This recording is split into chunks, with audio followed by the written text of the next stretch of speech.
sort of not wanting to have to deal with it at all, and I wonder whether that has something to do with their game plan. Lissandra also going to be taken off the board here as we wait to see what Forno are going to answer with. Yeah, it's the Lissandra ban, just a standard flexible champion being banned.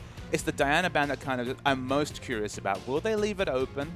Again, we've seen kind of the potential of Diana, especially on play at IEM, where Jia from World Elite was doing wonderful things with that champion. Mid lane, top lane, some flexibility there. Some people like to run in the jungle, maybe more of a solo queue pick. Don't really have a lot of CC till you get the Lunar Rush at level 6, but certainly jungle's fast. Hell, even in a jungle follow, you can really do the jungle fast. So Diana's so flexible, transitions into a tank despite the fact that she builds a lot of AP. I think just given how much utility she has, it's a smart ban against Forno. And speaking of smart bans, Nidalee is going to be removed here as well because Moya, I mean, you got to take away the comfort champions from the victories from Forno, and there's only one. Yep. So make sure you just identify what went right for them in that game, and you have to say it was a lot to do with Moya's Nidalee there in the mid lane. It was fantastic. And I guess, you know, if they do leave the Diana open, we might get an answer about what was the centerpiece of that Forno winning comp. They've already banned out the Aurelia, which has been a comfort pick for a long time. The Nidalee applied a lot of pressure from the mid lane, which is not something you can say about Moya's other champion pool, Atlas. Remember, he's used to playing the Orianna, the definition of a champion that needs to scale up, that's passive in the mid lane and passive in the mid game even. So get them, if you can get Moya away from a champion that he's confident on, they could be aggressive on to one of these more wave clearing champions, maybe you've already started to shut down one of the main win conditions for Forno. Well, it's true. I want to see him playing something like Lux, you know. Still that sort of long-range skill shot, but maybe a little bit more safe with a little bit more AoE wave clear from distance. But Xerath is also an option that he could go for here as well as Ryu. Taking his time to pick up the first champion here for Immunity. And one thing that does stick out like a bit of a sore thumb is the fact that Lulu has not been taken away. And Sejuani, we are on 5.5, ladies and gentlemen. So the tank junglers, they are most definitely back. And Sejuani is pretty much the epitome of that. I feel like we've undersold the viewers not mentioning earlier that's 5.5 because, of course, who is a bigger Sejuani player than Naya? Naya loves that piggy in the jungle, but it's taken away from here. The clear with the Cinderhulk item is so fast, and she still scales so well with health. The 20% bonus, 25% bonus health really scales well with her. Another champion who likes to power clear is Naya's Amumu. I don't think we've seen the Amumu this season. We saw it in the OCS. Yeah, saw it in the OCS. Not The dream of the Amumu coming through could be a reality. I'm just really hurt. He's hovering it. He's hovering it. But as far as sort of this jungle matchup is concerned, can Amumu be capitalized on by this Sejuani, or is she just not quite at high damage enough? As Carlos has got is looking at a Cho'Gath, and I'm pretty sure there's been a few more champions patched into the game, guys. You don't need to go full Season 1 on us, Forno. No, but they're considering it. Last second. Still back to a champion that's pretty OG, but it is going to be Zeldo on that Janna for the 5th time here in the OPL, so definitely comfortable, has picked up their first victory on that champion, and getting a Sejuani out of your team is fairly important. So Amumu's locked in, and you asked the question, can Sejuani pressure out Amumu in the jungle? Definitely one of the questions we've had about Sejuani is, can she herself be pressure out of the jungle? So both these champions want to farm up. Both these champions are level 6 focused. I feel like Sejuani, she can battle a little bit better now that she's kind of been tweaked. Her W especially, now that you can max it and the jungle does a lot of clear, but also does a lot of damage and skirmishes. Amumu usually played pretty passively, so I imagine they're going to have a pretty similar game style in the early levels, and then around level 6, the crowd control coming out of the jungle is going to be immense. And speaking of crowd control and jungles, Maokai's been locked in here for Ryu in the top lane, and he's going to have his Twisted Advance, Arcane Smash. They're going to have so much AoE CC coming through from this Sejuani as well. Their front line is already looking disgusting. Plus, that Monsoon not going to be getting rid of any piggies anymore because that Black Shield already there coming through from Morgana, which we know flex pick could be going anywhere. I mean, that could be a mid lane Sejuani, jungle Maokai, and top lane Morgana. Who knows? It's always interesting to see drafts develop like this. The Janna pick up very smart. You see already Sejuani, you're like, okay, I don't want the Kennen to be locked in. I don't want them to stack AoE CC. I'll go for the Janna for disengage. Then the Morgana answer to all the CC coming through. And I see you kind of audibly gasp at this. Yeah. They take the hyper carry. I imagine they didn't want to see a Kalista Morgana duo lane, so perhaps they thought they needed to take that away. But the Cassiopeia is the blind pick mid. And that is coupled with an Amumu as well. I just sort of had a vision of some ridiculous wombo coming through from the Curse of the Sad Mummy, plus the Petrifying Gaze. T-Gun is looking at the newly revamped Kassadin with the potential 2-second wrist walk at 500 range. But he was gone for a patch, that Kassadin. He was. There was a patch where we didn't have to really deal with him hitting the ban list or being picked up all the time. But of course, he's made it to the last round of picks here for immunity. But we'll see whether that's what they're actually going to commit to, because of course Cheese, he's got 3 high comfort champions. One of them is Kassadin, but it was before the rework. So we'll see whether he does go for it. But looks like it might be Ari here for the second time. Cheese not having that much success on it the first time, but is going to be locking it away again. The pick CC is immense, and I very much like the Ari because she's one of the strongest champions to follow your jungler with and skirmish with early. I see your audible guards. No, I just really want that to be a top lane Cassiopeia. That's what I really, really want. And how would that go against a Maokai? Against Maokai, I think it would be just fine. In fact, one of the popular lane matchups that's coming out of China is the Fizz as a counter pick to Maokai, just because Fizz is so good against tanks. If you don't respect the Cassiopeia damage, she does so much consistent damage. Okay, she'll have problems with mana sustain in the top lane, but if you just pick up teleport, just unload and force people out of base, and then just teleport back, you can really control lane. It'd be surprised to see Zed being locked in. It's probably just a hover, but I like the Ari coming through because the pick CC, Siv's got speed. Everyone else, bucket loads of CC coming through from immunity. Yeah, well, that's the thing. And of course, immunity always build these comps around Sivir here as well. And they decided, in order to sort of debunk that whole theory, they take away the Swain, which has been what the On the Hunt has been used for by immunity in the past. But that is going to be the Zed, potentially in the top lane, potentially in the mid lane, but we haven't seen Moya or Carlos' God play either of these champions yet in the OCS or the OPL. I mean, we talk about flex picks. Now we're just seeing some crazy pick ban phases coming through. A very high damage comp. It might actually be the Cassiopeia in the top. They have the potential to swap till the last second, so we'll have to wait and monitor the way this the picking phase goes. One thing I really do like is just picking up the Cassiopeia. When the Morgana was locked in, there wasn't a lot of AP damage. Of course, Morgana is so strong as a support when there's only one magic damage source, because theoretically the Black Shield might actually last for the full 8-second duration. But in this situation, if that one source is Cassiopeia, she does so much single target damage. A QE is going to burst through the support Morgana's Black Shield, and that CC reduction being removed away with an Amumu is important synergy for Forno, as it looks like it will in fact be the Cassiopeia top. Yeah, Cassiopeia in the top lane, and of course Moya moving to a very different style of champion. When you do love the likes of Orianna and Nidalee, I mean, it's sort of like poke teamfight based. I mean, I guess, you know, Orianna definitely teamfight based, but now going for a split pushing assassin, that is incredibly exciting. But ladies and gentlemen, now that you have seen the lineups, we want you to tell us exactly who you think is going to be able to take this one. Of course, tweet into us, use that hashtag IamOPL along with the hashtag IamWin if you think immunity's got this one, or hashtag 4NWin if you're in the sort of the underdogs corner with Forno taking another victory. And I certainly am excited to see whether they can take it, but immunity's comp is looking terrifying. And Unity do have some of the answers to what Forno is posing in terms of questions. Specifically, locking in the Zed as a last pick. Remember, they already have a Maokai on their team. In the late game, we always talk about who is it that's going to be stopping the Zed split push. You, in fact, already alluded to that. Maokai, one of the best champions that can do this, already is innately tanky, already has an ultimate to reduce 20% of damage, will be able to build a Frozen Heart or another item to synergize with his kit and answer Zed split push. They do have an answer. It's not a Rumble comp, for example, where Rumble might struggle to deal with the Zed split push. And then we've got all these off-meta picks that are really interesting. We've got so much layering of CC potential. If the charm hits, the answer coming through from Maokai, Sejuani, Morgana, man, I mean, there's no Summoner Cleansers being taken here. You're going to need to get a very early QSS on CNJ in particular. It does fit the build path nicely for a Kalista. There's a lot of answers being posed, and especially the return of some of the old favorites, of the Amumus in the jungle. Oh, I love the Amumu in the jungle. And of course, Naya has looked fantastic on that one in the past. I remember, I have sort of these horrible memories. I think it was actually against Team Immunity that Naya picked the Amumu, and they paired it with Moya's Orianna, and they just destroyed Zahi when he was trying to take his red buff in a second, with the ball-carrying little sad mummy just heading over that wall and just insta-killing the jungler. And that has stuck with me. That is a terrifying thought. And you have to think, even though it's been multiple months since that OCS match, that qualifier between these two teams, that loss to Forno hasn't gone out of Immunity's minds either. They've already gotten a win. They've already got a bit of revenge, but ending Forno's hopes at moving out of the promotion relegation, and giving themselves the hopes of staying ahead of Avant yeah. is a massive thing for Immunity here. They're an emotional team. It's an important game for them. I do like the comp they picked a little bit more just because they do have that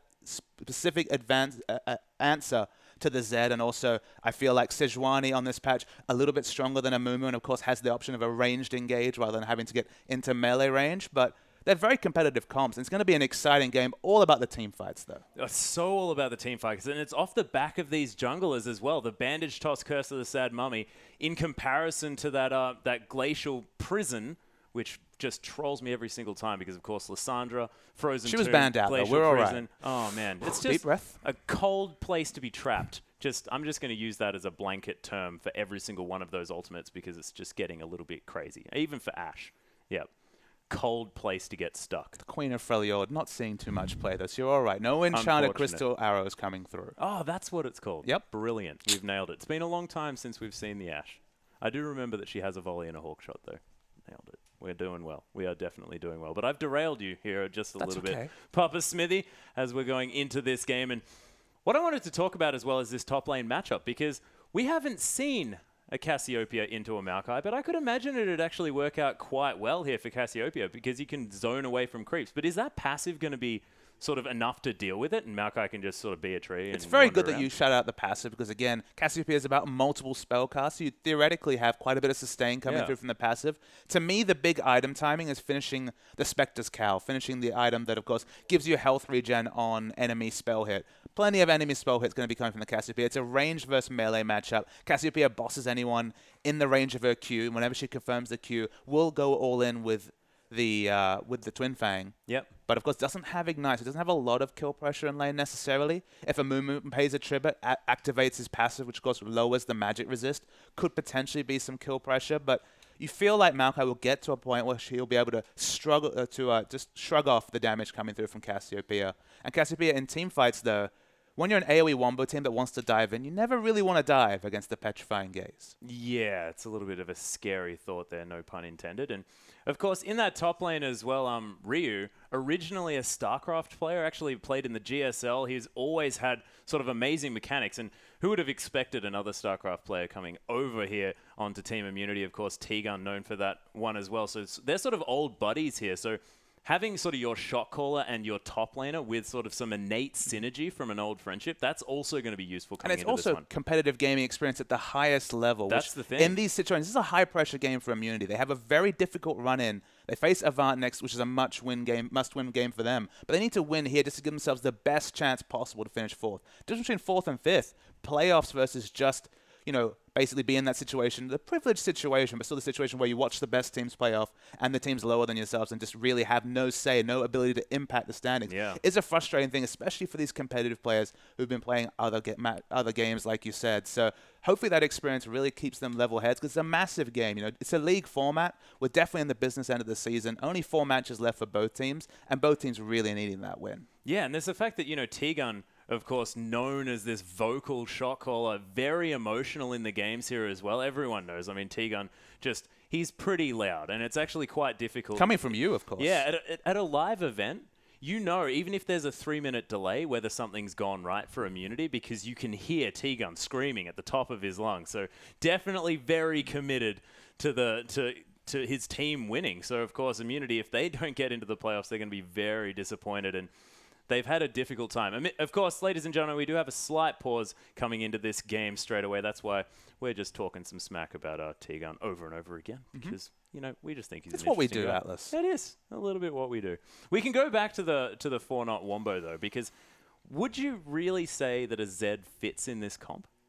Well, that's why I hesitate to call what Forno are fielding a wombo comp, because Cassiopeia always works best when she's being engaged upon rather than engaging. You can ult flash, it's a bit like the Shen taunt flash, and cancel that animation and try to go for a surprise engage. But that's once every 5 minutes. It's very situational. Enemy teams can be ready for it. But a Flash Ultimate in particular, Flash has a cast time, Ultimate has that mini cast time. It's just not very reliable initiate. Even if a Mumu is initiating, everyone's going to be running away from that sad mummy. Never any friends for him on the Rift, especially on the enemy team. So you're not really going to be in a position to get the double AoE wombo, whereas Sejuani Ultimate into the Soul Shackles is an obvious wombo coming through from Immunity, even though, of course, it's combining the support. The Pixie sees strong on both teams, but the Vengeful Maelstrom in the late game, I think, will be negating a lot of what Cassiopeia is doing, because, of course, she's a fairly short-ranged mage, basically probably about the same amount of range as the Vengeful Maelstrom, maybe a little bit more, but yeah, it's going to be she's going to be the obvious target to be initiated upon, because she's the one who's the most positioning reliant. She does a lot of consistent damage.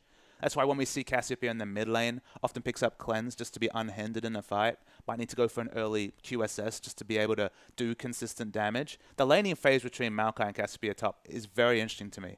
Yeah. I mean, I can see Cassiopeia top working in certain matchups against Gnar, perhaps. You can really bully around the mini Gnar, take advantage of that matchup. But in this matchup, so much sustain, as you mentioned, coming through from the passive.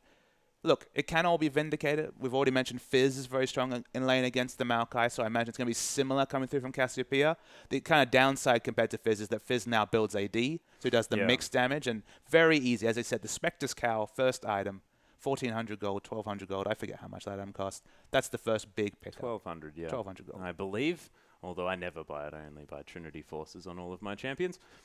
Ryu, though, I mean, he does have the Maokai, who has the highest based AD, and he's got a very reliable gap closer. So even level 1, I mean, you could go full Spawn here. Of course, Jake Spawn Tiberi. Of course, the one big advocate of the auto attacks. Yeah, he does like the auto attack Maokai build in some Doran's Blades. He actually confirmed that it's 2 Doran's Blades into Trinity Force if you want to properly play a Maokai in the top. I feel lane. like Ryu hasn't been cribbing his notes, though. Doran rings start for a little bit more ranged farming. I guess he really likes it. I mean, the other issue with Cassiopeia top, I mean, she's a strong 1v1 laner, but when she's played in the mid lane, what's the thing we always say? We say, watch out for the ganks, because she's going to overextend for damage. In the top lane, and specifically in a lane swap, Cassiopeia would really struggle. She'd actually auto-attack and last hit quite fine. You can just use the E, which, of course, the Twin Flame doesn't cost mana if it last hits a minion. Yep. So you would be able to get the range farming in. But just like when Ryze was put in a 1v2, very diveable champion, especially early. So lane swap, Maokai, one of the best champions in lane swap, despite being a melee champion, has masses of ranged wave clear, which doesn't even cost that much mana. The Arcane Smash in particular, you max it first and does a lot of ranged wave clear. Cassiopeia, she has some range wave clear, but a lot easier to dive a Cassiopeia than a Maokai. Yeah, and when you're under turret as well, it's hard to rely on sort of poison tick damage to really make sure that those last hits come through. So it could actually be difficult, but we'll see, because of course Carlos is God has shown us some pretty amazing things on quite a variety of champions as well. And the Diana was available, remember? Diana available, not taken. So definitely showing us something different. We're going to be so interested to see how the Cassiopeia top goes. There are definitely certain matchups where I'd be like, all right, should be able to bully around this lane. But Maokai, nobody really bullies around the tree. No, I mean, he's a tree. So it's not like you get bullied. He's sort of in the playground, but he's just chilling out. No one's really going to be bullying the tree. That is ridiculous. But we will see how it goes. As, ladies and gentlemen, we're on to the Rift with Team Immunity taking on Forno for our first game of the day here at the beginning of Week 6. And already Immunity quite grouped up here, and we'll see whether they're going to utilize that Dark Binding to really get something going here at the beginning of this match. Patch 5.5, Sejuani hits the meta. Forno going to feel robbed to not be the first team to be able to field the Sejuani. Very strong on this patch 5.5. Immunity, the Sad Mummy is getting a bit close to all this action. Oh, Naya. That could be a negative maneuver. Immunity, they have shown themselves. Is not far enough. He gets Dark Bound here as well. Not even going to use the flashes. There's the shield coming through from Zaldo. Actually may have saved his life. Worth knowing that I believe at level 1, 669 health, so had a lot of health. Wanted to hold on to the flash. Didn't manage to juke it, but flash used. Probably not going to be a big situation, but look, if I was Immunity, if I really wanted to win this game, and look, obviously they want to win every game, but given the stakes in this particular game, what better time to invade the Sad Mummy, who just wants to have an uninterrupted, fast, clear jungle than when his flash is down? Yeah, I believe there's sort of permanently a good time to invade the Sad Mummy in the early stages. Well, that's a go button if there ever was one, Atlas. Absolutely. You have not... Making it easier, that's just ridiculous. So Naya might have to be careful here at the early stages, but we were talking about the fact that Sejuani, not a lot of early pressure as far as counter jungle is concerned. Oh, the big situation is that Sejuani falls in health quite low on her first clear, even with the tweaks. Of course, the tweaks are when you have the Bami's Cinder, when you have finished the Cinder Hulk item, but at early levels, she farms relatively fast, but can fall low in the jungle. So both these junglers on their first clear, a bit brittle, but it's not a Lee Sin versus a Mumu matchup.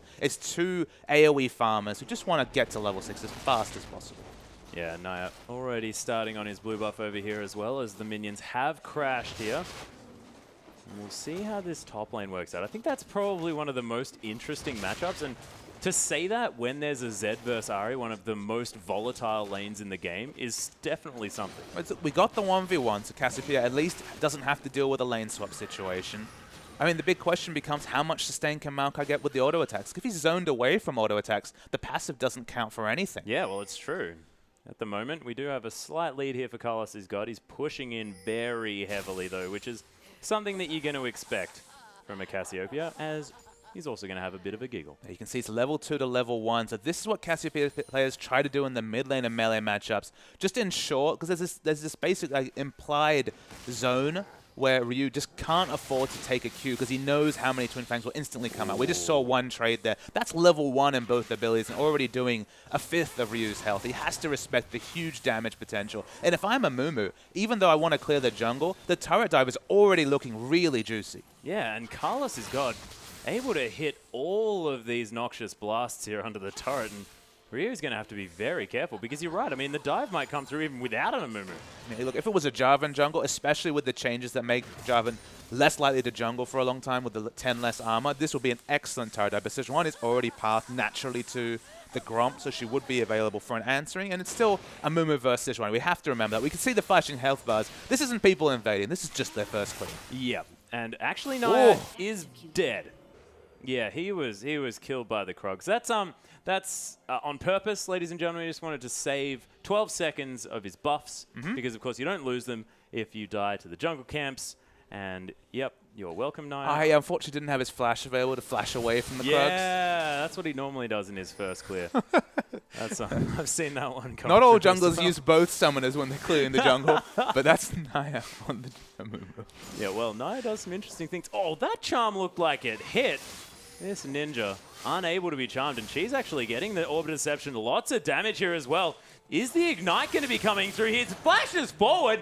The first blood solo kill from Cheese's Ahri. And Moya has both summoners available. If you watch the early lane, she's getting so many auto attacks in. No Doran's shield, of course, the more selfish longsword start. You could see Moya's frustration. He wanted to eventually answer all the auto attack trades, but he chose the wrong time to do it as Zahi shows up in bottom. Yeah, beautiful Howling Gale, but there's the Dark Binding under Zaldo. Black Shield on the pig. That is the biggest shield ever. And Uber Bro wishes that was first blood after Cheese managed to pick that one up. T-Gun going down extremely low. Dark Binding not going to find a target as C&J just going to cancel some autos there, hanging out. And you can see that Uber is a very practiced Sivir play. Some players will discount the Fleet of Foot passive. You can flash aggressively because you'll always get an extra auto or two under the turret because you have that extra movement speed to close the distance, even as a 500 range AD carry. So successful gank in the bottom, solo kill in the mid. Immunity, they needed the win, they're looking good. Yeah, and C&J actually forced to use that flash here as well as Zahi came back around, used that Arctic Assault to really get in his face, and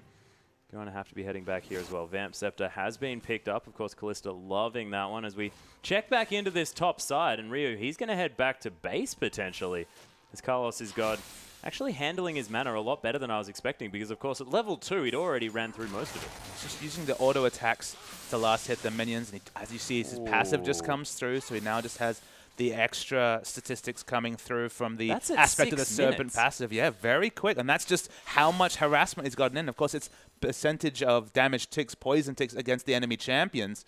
Doing plenty of that. Yeah, it's really, really well done. It's a nice ward to come through from Rio as well. Spots out Moya looking for a potential dive as Cheese might find him in the transition. Doesn't get the second tick of that Orbit Deception, but it's a nice charm to come down. And he actually uses the Shadow in front of Cheese, despite being level 5 to level 6. If another charm registers, the all-in could be coming, even with Ignite down. Yeah, and you were mentioning the fact that Cheese was harassing with auto attacks. This is actually beautiful to watch, of course, making sure that he's punishing Moya's pick of this melee champion and never letting him get away with anything. And to me, Cheese's Ahri has improved tenfold since we saw it last. And the solo kill vindicates that playstyle because there was an element of frustration. He'd taken probably effectively 300, 400 damage during the laning phase just from the auto attacks of an AP champion. It works against you. Like, all right, I'm going to get in there. I'm in melee range. I'm going to answer you with some autos of my own. And fell down in the process. Yeah, and Forno, Carlos' god has actually kept his teleport here as well because, of course, that wave was pushed way up there on the top side. Cheese being forced out of his lane here by Naya, who's just doing a bit of a drive-by in the middle lane. And, ooh, bandage not to be found There's Curse of the Sad Mummy now available. So I guess the big question is, can they use this teleport either with a counter gank in the bottom lane or starting up Dragon? They have the teleport reinforcement, though Maokai is actually on a roam to the mid lane. Yeah, he's on his way. This tree moving forward. Moya might be in a little bit of trouble. Of course, Living Shadow is there. There's a Ventral Maelstrom to come through. Moya is going to need to do some fancy footwork here. Doesn't manage to get back to the Shadow. There's the Ignite. Perfectly back off cooldown, and Cheese picks up another one. Yeah, you're playing down Cheese's Ahri, but showing a wonderful performance so far. Definitely got the mechanics, I guess, in solo queue and perhaps a scrim environment between games, but so on point. Being very judicious with his mana as well, not looking to just use all his spells, but confirm each and every one of them. Yeah, really, really beautiful play coming through, and of course, you get really excited about seeing Cheese's Swain in the mid lane because he shows so much mastery, but so far this Ahri performance has been brilliant as Naya actually looking to stop this Dragon. 3-man Curse of the Sad Mummy. T-Gun taking a lot of damage, forced to use that flash to get out of there. Ignite still ticking down as Naya just tanking up everything here. Petrifying Gaze comes through, only getting the slow, but Uberbro's taking so much consistent damage from this snake that wow, runs out of mana at exactly the wrong time, but immunity, they've been forced off. Zahi looking to start something up, but a little bit too aggressive as C&J finishes off the kill. Yeah, what the worst time to run out of mana. Maybe he should have just held onto the mana from the ultimate for consistent damage, unfortunately, Carlos has got. Couldn't register stun on any members, and then just ran out of mana when he was chasing down Uberbro. Would have already had the movement speed coming through from the Q, so didn't necessarily need the ultimate slow. And the result is only just the single kill, I believe, but it should be the Dragon. Yeah, but utilizing that teleport very, very well, they are going to be able to take down this Dragon, and this is a good beginning here because that team fight looked great for Forno. Absolutely. It was a wonderful teleport spot. The ward could not have been placed better. We could have seen the potential flash ultimate flashing past the enemy members and then using the petrifying gaze as they were going away, but didn't go for that. They still picked up a kill in Dragons. It's still a successful teleport, but so much of this turret health falls down, and Ryu, importantly, on about 1,200 gold, he will be able to pick up that Spectre's Cowl on the next back, and we'll have to wait and watch this lane to see if Carlos's God can apply the same pressure when that important first item timing is completed. Yeah, and Ryu utilizing Maokai's very high base attack damage in order to take down that turret. But of course, trading that for a Dragon, is that worth it in the early game? Because of course, getting some global gold onto a lot of these members is going to be great. It's a consistent question that people ask is it worth the first Dragon? What's it worth? Of course, it doesn't give the team gold anymore. The experience is also low. It does give you that seat towards the second Dragon. That's kind of an intangible. The 6% stats will scale over the game. At this present point, I definitely take the Dragon for a kill, but we might see a fight in bot. Yeah, there's the Soul Shackles coming through here as well. T-Gun's going so incredibly fast. Dark Binding after the Soul Shackles stun is beautiful, but the heal to come down. C&J trying to turn it around. The Ren comes through. He picks up the kill as a Boomerang doesn't find C&J. Ryu, he's teleported into the backside, looking for a twisted advance. He may need to flash for it, which of course is available. But there's a battle of the mid laners here at the same time. Moya looking for the E, but doesn't find it. Deathmark not going to net him a kill, as there's the Fates call into Zelda. Uberbro trying to use the shield. The auto attack of Destiny from Zelda to finish that one up. C&J's still alive. He's trying to do some work in the backside, and Zelda actually living through this one as well. Nice Monsoon to come down, and look at how many Ren stacks there are in that tree. Moya turning it around. The Shuriken's enough, and Zahi says, I'm out of here, but Naya says no. Forno looking for fights all over the rift. And this pig might have to be careful. There's the ultimate to come down, and Moya Living Shadows his way in. Is he going to be able to pick up the kill? The Shuriken does it.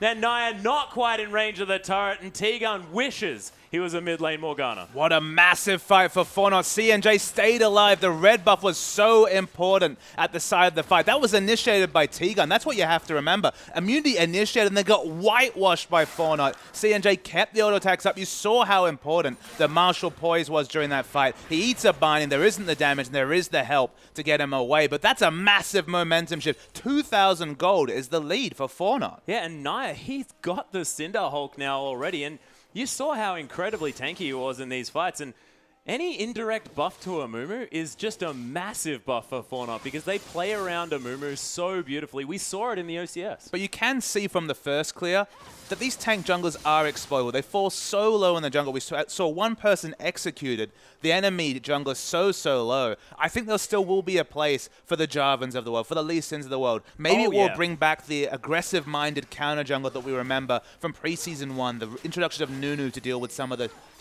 weaker junglers back then. Those champions still work against the likes of Amumu and Sejuani, but if you let them get through their clear, we already see they can be team fight gods. Yeah, well, it's true. And speaking of which, C&J on his way to being massive in this game. 2-0-2 now on this Kalista, and he's played it once before, and it was actually relatively impressive. The rest of his team sort of falling behind a little bit, but C&J was able to pick up a few kills in that match, but we'll see whether they can actually pull through into the later stages, because they've got almost a 1,000 gold lead, and they're up in Dragons, and they've taken equal turrets. And I really like the Blade the Ruin King first completion on C&J. The reason why I say that is they've got a Zed, so they're not really looking necessarily for the team fights pronto. That's not their first port of call. They want to get Zed split pushing once he finishes the Blade the Ruin King. So going for a split push item like Blade the Ruin King that C&J has helps him in the 1v1 situation, helps him when he's dueling against Uberbro, and he'll transition that into the Renset build, into the Hurricane later, or he'll just go standard. So he does have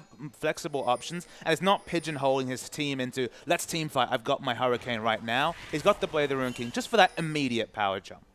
And you can see already Immunity actually trying to set up vision here around the Dragon, but Forno not allowing that one to happen. C&J going to clear out that pink ward as he takes down the little Rift Scuttler here as well, as Naya is going to have his Raptor buff procced by that little ward near the Dragon as well. So moving towards the last remaining outer turret here for Forno.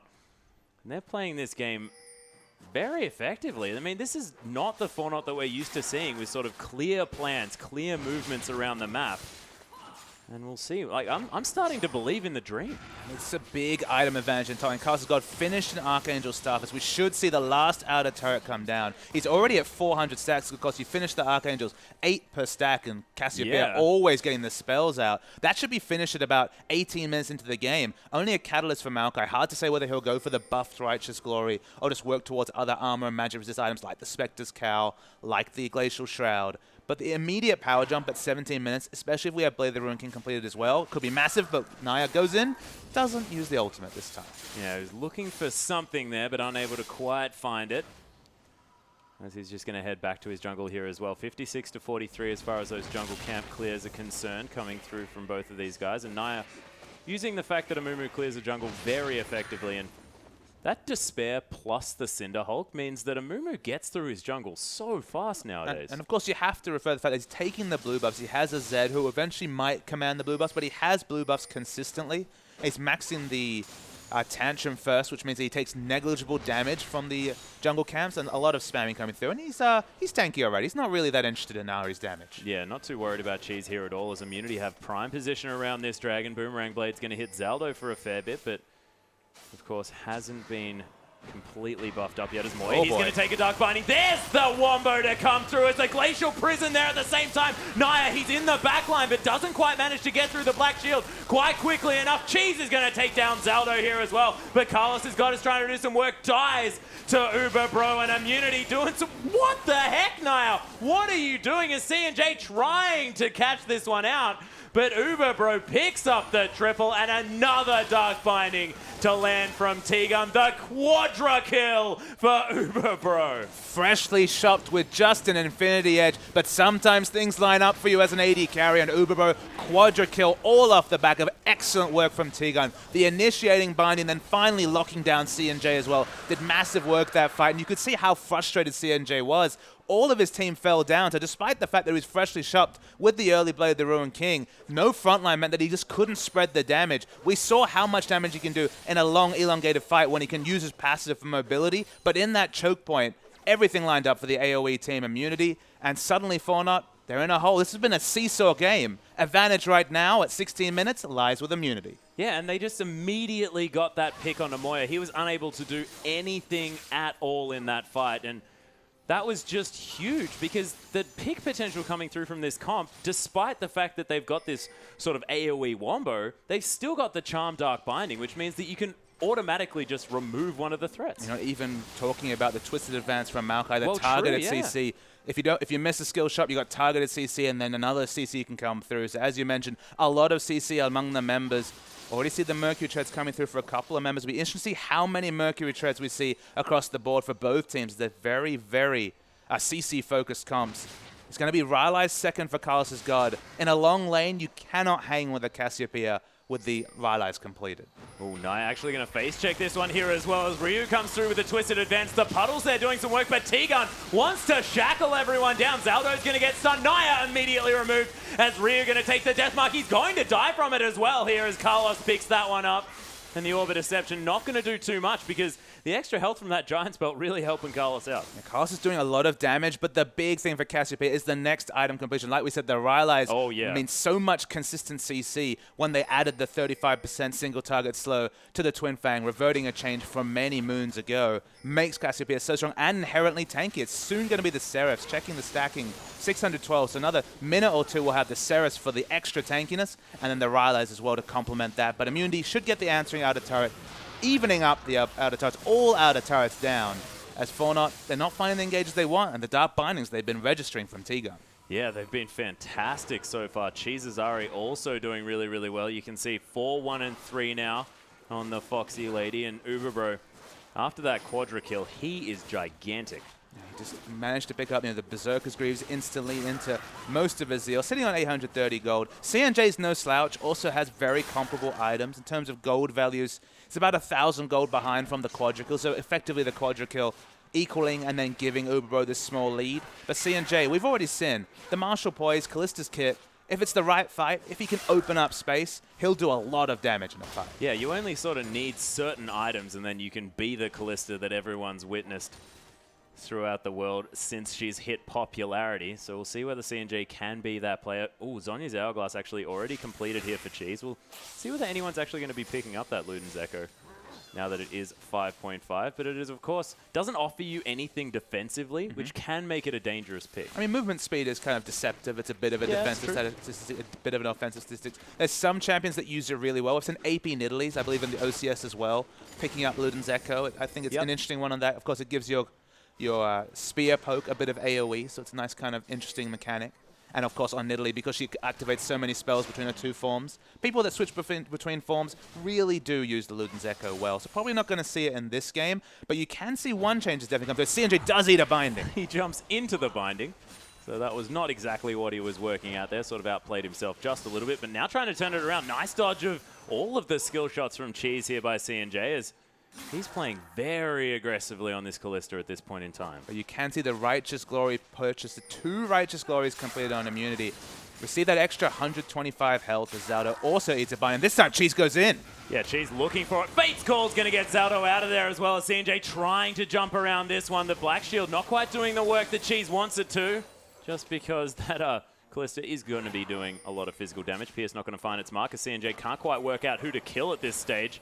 Bevy of options to come down as going to flash out of the way of the Dark Binding. Now looking to go aggressive. Charm lands onto Zaldo. Cheese picks it up and CNJ needs to be very careful. There's actually beautiful use of the Blade of the Ruined King as Cheese has to be so careful, but just gets killed. And Naya again finds himself in amongst a whole group of people. There's the flash of the ulti from Carlos. He's got the shutdown from Naya onto the AD carriers. Moya now coming through, trying to get a pick, but doesn't quite find it. Carlos has got somehow unable to get charmed by that one, and Ryu, before the Arcane Smash could even come out, was executed by the Mummy. Yeah, Forno was shuffling one by one, but the important member was Carlos's God. No escaping from that Cassiopeia now. She is the most important member for Forno at this point in time because her consistent damage, especially if she lives in these 2v2 situations after a team fight, she just has so many options to gap close. Speed, slow, she's very, very powerful. They didn't get quite the full purchase, but her ultimate was massive in that fight. Yeah, and had just picked up the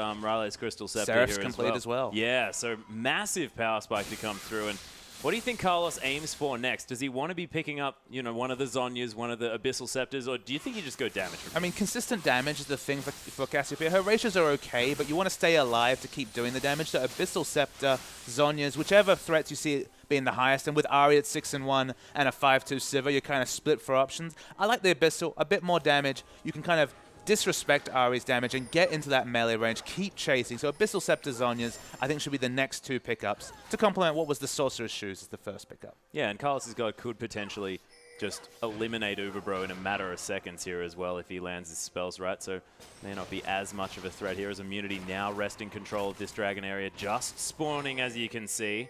1-to-1 is the dragons. We do have the nice dragon counter at the top, which makes I our lives so much 5.5 easier. was the best patch ever. Best patch ladies ever. and gentlemen, as there is 200 gold in this game. It is so incredibly close. Naya looking to come through and just make his presence known as they try and take down this ward, but the fight breaks out. Immediate Fate's call to come through, doesn't get any knockups as Zahi. There's the Glacial Prison, but Zaldo's the only reciprocant of that one as Ryu now taking a lot of damage. CNJ looking for it as the Rampage comes down, but Curse of the Sad Mummy in the back line, and CNJ is going off in this fight. My goodness, Forno, when they get a team fight they want, they look super good. The positioning was excellent from Forno in that fight. At the back of the fight, CNJ fighting with Carlos's God. This is one of the underrated things about Cassiopeia, is that people say, oh, her ultimate's situational. But if you're standing next to the hyper carry, the enemy has to dive. Petrifying Gaze is always going to get a couple of stuns. You're doing massive focus damage between the Twin Fang spamming and all of this Ren stacks coming through from CNJ. So they had their 2 tanks fighting in the front. Naya held on to the ultimate, just like she was just like Amumu was an Orianna, held the ultimate. It wasn't for initiation. It was on to cheese in the back line.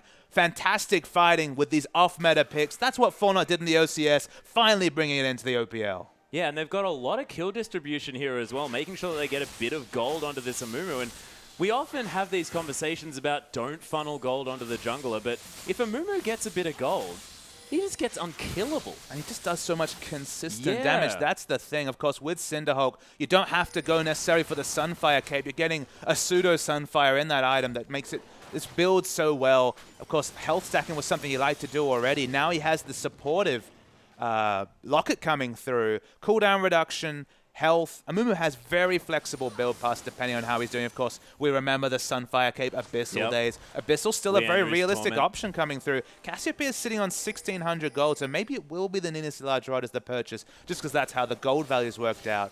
Again, I would have maybe preferred the Abyssal. It does double duty with the Amumu, of course, reducing so much magic resist between Amumu's passive and the Abyssal Scepter. But look, you never really argue with a mage picking up a Nina Silage Rod. That's true. I mean, you get that sort of 1600-itis when you go back to the shop. You have to pick up that Nina Silage Rod. Recognized AP mid disease? Yeah, no, I've got it. I've got it right now, actually. It's very contagious. I think you've probably got it now, too. Unfortunate. I liked Abyssal. Sorry about that, Papa Smithy, but you'll be forever building needlessly large rods. So make sure you're playing champions that can use it, like Tryndamere and Rengar. I don't know what you're talking about, Alice. CNJ pushes in the mid lane. Trying to change the subject here is Papa Smithy, but Forno now finally with some control over this game. 1,000 gold in the lead, have a couple of dragons. CNJ playing really, really nicely and very far forward, dodging out of the way of a lot of these abilities coming down from Immunity. Even getting some cheeky turret damage. But actually, Moya's eaten the Glacial Prison. Going to get caught here as well, but that is going to be the ult used on a single member. The teleport being baited out here by Team Immunity is immediately going to take that one as Carlos is going to get charmed up. He's taking a lot of damage here as well. Nice Monsoon to try and keep him alive from Zaldo, and the fight's broken off. Immunity trying to get some stuns with that Soul Shackles, but CNJ keeping safe in the backline, and Moya turning it around. Carlos has got so much damage, the triple kill to come down now and forces the flash out over the wall. Carlos is God. Is a god. Unbelievable that no one died from Forno. They probably have the less regular comp. They have an Amumu that has to get into melee range. You can't just throw out the Glacial Prison. But Zahi, he threw out the Glacial Prison on one member, and the Talisman finished very early from Zaldo. Opened enough space. The re-engage happened. The AoE CC all came together. And Forno, they're going to take, at minimum, the first inhibitor of the game. Yeah, and you can see CNJ gleefully bouncing around that inhibitor as well. He played that last team fight so beautifully as we see it again. So Carlos's God is picked, and in fact the Flash Charm comes with. They really want this pick on Carlos's God, but he's very, very tanky. Now watch the threats. Carlos's God doing consistent damage, but CNJ skipping in and out of damage, has to flash away from the Soul Shackles. Still alive. They re-engage, but Carlos's God He's already got a double kill. With the Rylas, you can't run away from this man. He's so tanky with the Seraph's Embrace and the health stacking. Yeah, 6-1 and 6 now as Carlos has got on this Cassiopeia. Has the death cap completed. Didn't want to go for that Zhonya's Hourglass. No. He wants to have that double 30% extra AP after he completes the stacking of his passive, which has to be getting up there now. Yeah, I believe it's at 200 something. It's very hard to tell from the client, but it's pushing up there in terms of numbers. I mean, Maokai is the big loss this game. 0, 6, and 8 kind of split between 2 AP items.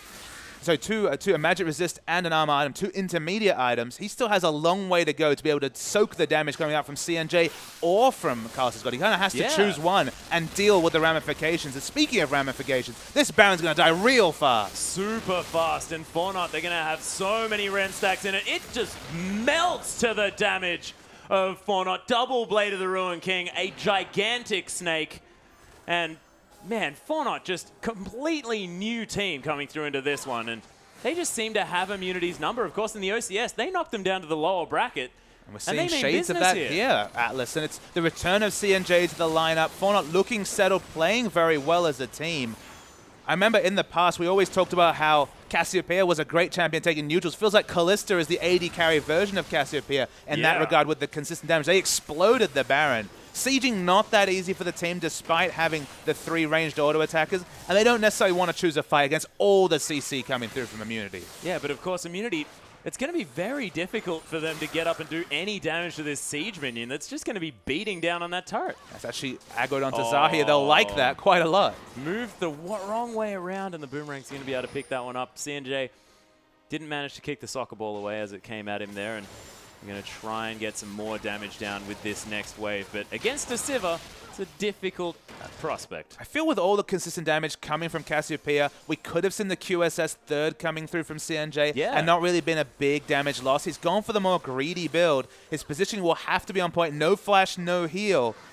They should not overextend, because if they do see the Glacial Prison coming through, that's the first of a long chain of CC onto this Callista. They need to be very careful with how they choose to push with this Baron buff to Forno. Yeah, and they've got a couple of dragons. Want that movement speed from the third as the dragon has come back up. Naya definitely tanky enough, and they're going to be able to make short work of this one here as well. And I want to mention CNJ's build here at the same time, because he hasn't built any extra crit, and it looks like he's going towards that Infinity Edge. I really hope that's Bloodthirster Last Whisper. Bloodthirster Last Whisper. It's very possible. As you say, I agree. Infinity Edge doesn't really synergize with the items that Callista is known for building, because, of course, the bolts coming through from the Hurricane don't apply critical strike. Apply on hit effects, so Blade the Ruin King Hurricane, excellent synergy. Yeah. Bloodthirster Hurricane, you're at least getting the lifesteal effectively from both the bolts, but critical strike, no, it is going to be the Infinity Edge. I don't think it's the most efficient build path. Of course, he's doing well. He's actually only 500 gold ahead, so he hasn't necessarily built his items efficiently. If you compare damage, especially to a single target, Uber Bro is going to be doing huge damage, going for the most optimal AD carry build in the Infinity Edge, Phantom Dancer, Last Whisper, but no lifesteal. Cassiopeia is going to be taking magic damage, that's for sure, with Carlos' God spreading so much AoE. As a 500 range carry against Amumu, against Zed, I just don't know how Sivir's going to be able to get any damage off. She's going to be zoned for so much of the fight. Yeah, and CNJ, of course, does still have a lot of damage from that Infinity Edge. And if you get a critical strike to come through on the primary bolt, still going to do I'm the color caster. I want to see the optimal builds. I want to see attack speed, critical strike, and physical damage. It's not optimal, but hell, still going to do plenty of damage. Yep, and it looks like he's going to be going towards that Last Whisper as the next item here, as the Charm lands on Naya. Takes a lot of damage. Cheese, actually, with that death cap. Lion skill shots, hitting Naya everywhere he goes. Yeah, it seems like it. You just can't really seem to get away. Can't catch a break, Hanamumu, just in general, of course. We all know the law. He's a sad mummy, and he's continuing that at this stage. So IM have actually managed to push out the Super Minion very fast, but Naya... Oh, looking for the ultimate. Lands it on 3 members here, as well as Moya into the backline. Uber Bro trying to spell shield what he can. Blows every single summoner. Naya in the front line being a massive tank, but Ryu doing the same thing, taking so much damage for his team. CNJ is just going to eviscerate targets, but the turnaround for our Immunity, and they could almost get an ace. Moya, the only one left alive, and this is what happens when you don't kill the Ahri. It's what happens when you don't kill the Ahri, but importantly, Atlas, the turret dive. They were split away from their team, so unfortunately, Carlos's God just couldn't register damage on either the front line or the back line. CNJ was tanking turret for the majority of the dive. Awkward, and this is what we said could happen if we did see the turret dive come through. I didn't foresee it happening on the outer turret, but we'll see a replay going for Naya. He hits the banish, so he's gonna ult, but he's ulting the tank, and T-Gun, who had the black shield. Excellent early exhaust, but watch the members in the back. Uberbro is able to freely auto despite being 500 gold behind, but still, as a 500 range AD carry, finally re-enters the fight to critical strike and instant kill CNJ, who've been tanking turret. Again, they split their forces well. That was actually Immunity fighting as well as Forno did around the Dragon buff earlier, and they need to watch that they do not throw this big lead, as if you fight under turret against all this CC, it can go so wrong for Forno. Yeah, and you have to say that T-Gun played that so masterfully. He peeled for both of the team's carries while their tanks took care of everything else in that back line. It was just beautifully executed, was that team fight. And Forno, they're going to have to be careful. They still have a lead, but Immunity showing some great work in these fights. CNJ's just refusing to build the QSS. I think you just to go for it. He's had the gold. He's not going the to. The last Whisper coming through. Last Whisper's going to be the last item, I mean, being the fifth item completed. For that same amount of gold, 1275 gold or 1250 gold-ish for those items, could pick up a QSS. You cannot rely solely on Janna's disengage and the Mikhails. Just when staying alive for CNJ means so much more damage than a Last Whisper. If you're alive to just apply more auto attacks, even if they're doing slightly less damage than the Last Whisper, again, the Ren sets will come through, the consistent damage. That's what an AD carry needs to do. And the consistent damage you do when you're dead, it's not very much, Atlas. No, you in fact don't do anything unless you're Kog'Maw or Zyra or Sion. There's a few of them. Karthus is probably 3 out of 130 champs or so, not that many. Yeah, and of course, it's not doing your main source of damage. So neither is going to work out, but Forno looking to try and take down this mid lane inhibitor yet again. Not going to be able to kill that Waters. Nice little Pierce dance out of the way of that one. And one thing CNJ does have is a lot of damage to this inhibitor, which is getting the focus as Naya lands a nice bandage. Immunity now looking for it. Look at the engage to come down. The wombos on both sides, but Immunity so healthy in this fight. Moya looking to try and get some execution, but doesn't find it. Carlos is gone, already dead. So much consistent damage removed, and Naya, nothing he could do. Now Moya setting up a split push, but actually just trying to get the heck out of dodge because Immunity, the last couple of team fights have been fantastic. When that Glacial Prison registered from Zahi, you see how the fights change instantly. CNJ flashed out of the fight, did no consistent damage whatsoever, doesn't have the QSS for an offensive-defensive option. That's a bit of a mouthful. Yeah. Able to get a bit of damage onto Ryu, but he did no damage during the fight. He was just zoned by all the AoE coming through. Carlos's God died in the middle of a fight. This is also the downside of a Cassiopeia, is that if she's in the middle of AoE, if she's gankable, if she's ever the first person to die in a fight, you lose so much of her value. The front line can't do things if the back line can't do things if the front line dies instantly. And Immunity, it'd be an improbable comeback, but it's coming closer and closer to that point. Yeah, I mean, it's still 3,000 gold in the lead. One thing we have to note is the fact that Forno did manage to take down that inhibitor. So Super Creeps are going to be heading down that middle lane, so Forno going to have a fair bit of control over this map, but you can see Immunity already setting up something sneaky around this Baron teleport available by Ryu, so he's going to be able to head into this fight whenever he feels like and can deal with these Super Crypts, albeit slowly. Ironically, no red wards whatsoever down, so it could have actually been a Baron rush coming through from Immunity. Zaldo's only going to place a ward over right now, so they do check the Baron. This is very, very awkward for Forno. They have a lot of Baron damage. Siva's shown in the base. Oh, the charm lands here as well. Carlos has got taking so much damage from this 4-item Ahri. And Zahi actually going to come through and clear out some vision. Baron's still angry. The Pig's going to take a bit of damage, but pretty tanky now is this Sejuani with that Warmogs completed and the Cinder Hulk. That's a heck of a lot of health. Mikhail's is complete. It's now available. Zelda didn't actually have it for the previous fight, although after the flash, CNJ didn't even need the cleanse effect coming through. We'll have it for the next fight. CNJ, it's a bit improbable, but he almost wants to be hit by a max range Glacial Prison, so it could be instantly Mikhail's. That cooldown will be down, and Carlos's God can try and get the consistent damage that won them the previous fights. Because when Carlos's God is the one being altered by the Glacial Prison, he's dying despite having quite a lot of health, and of course the implied health from the Seraph's shield during all the AoE. Yeah, and Carlos has got actually picked up that extra needlessly large rod here as well.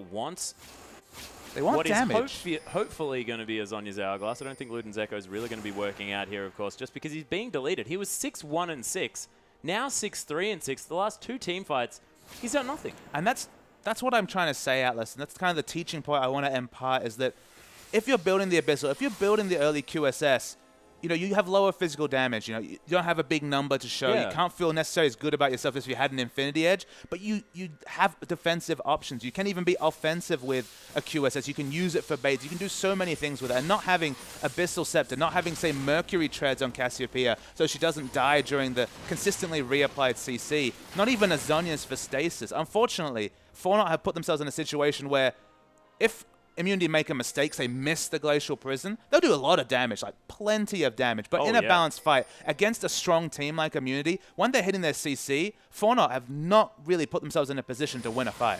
Ooh, Charm not going to find Naya. Neither is the Dark Binding, as Naya actually thinking that his lucky stars are realigning.